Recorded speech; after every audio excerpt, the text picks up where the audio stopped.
overcoming adversity is the primary driver for growth.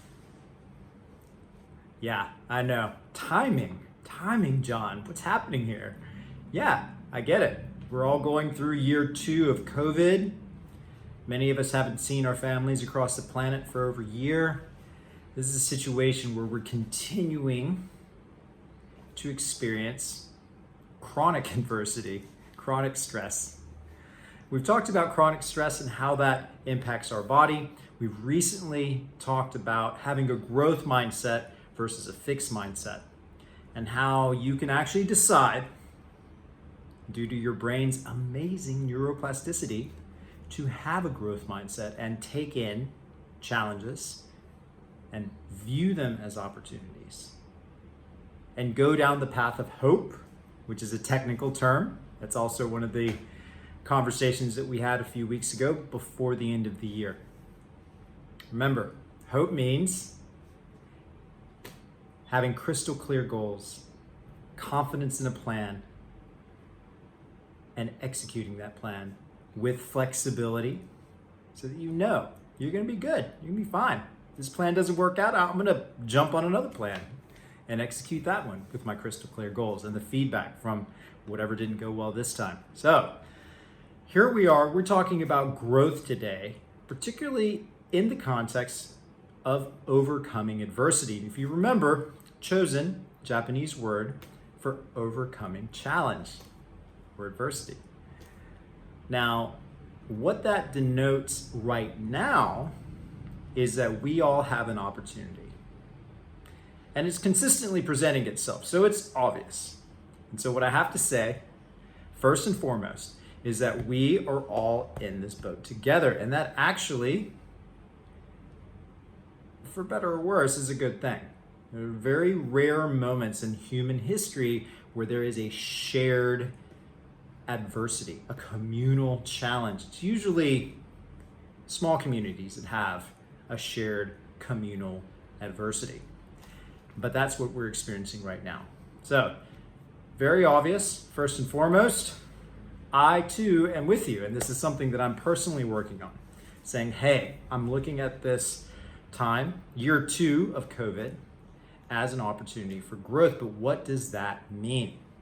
Because remember, due to our negativity bias, that voice in the head that interprets everything negatively, for good reason, it was there originally to protect us.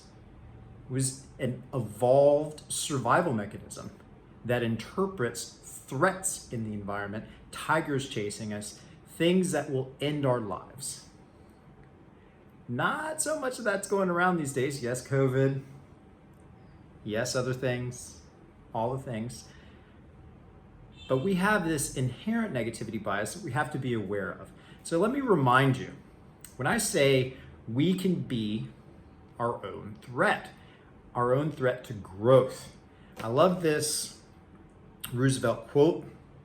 It is not the critic who counts, not the man who points out how the strong man stumbles, or where the doer of deeds could have done them better. The credit belongs to the man who is actually in the arena. And the reason I'm saying this amazing quote, that's actually my Instagram handle, John in the Arena, is because I want us to get out of our way. I want you to get out of your way and me to get out of my way and not be a critic in the way of growth during this time of adversity. Metaphorically speaking, we are currently all in the arena, which means we're the doer of deeds. That's right. It's kind of cool. So, what do we look forward to from this perspective of growth? First and foremost, we have to be in a growth mindset to actually receive this challenge, this adversity, as something potentially positive. It's happening, right? It's happening. It happens. and we'll be continuing and we'll continue. It's happening. There's no way around it. So you can choose to look at what you can learn from this. And so that's where we're going with this right now.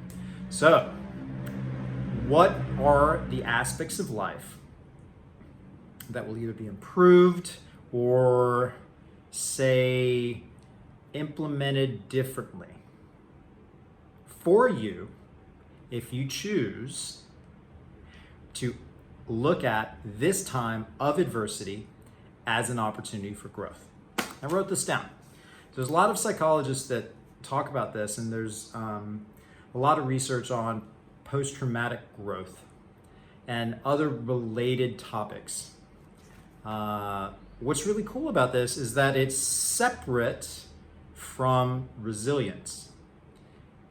And we talk a lot about resilience. We talk about resilience in our resilience program and our course. You're invited to join us for that. We'll be doing another cohort soon. You can do it on demand as well. But what's really amazing about this concept is that it's applicable to overcoming adversity. All right? But I want you to look at this from that perspective of we are in the arena together.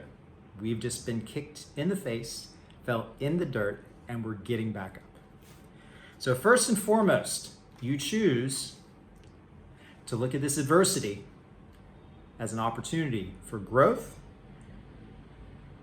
You will have a boost in what I call personal strength and confidence, which means that in the future, when inevitably another challenge comes your way, and maybe it's just a personal challenge, business, family, maybe it's a proper trauma, you can rely on this confidence that says, I've got this. I went through that. I've got this. I went through 2 years of this thing over here, me and the rest of the world, but it was still terrible for me. I've got this.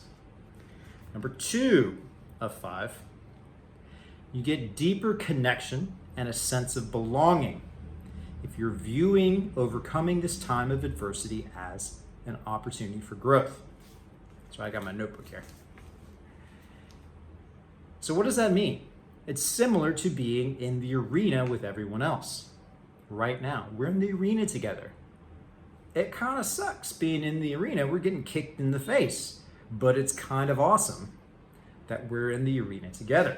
So basically, the first one, I made it through this. I've got this the next time you experience a challenge. Number 2, if this person, he or she also made it through this. She's in the arena with me. I have confidence in that person. I want to connect with that person. We have a shared experience together. They've got this.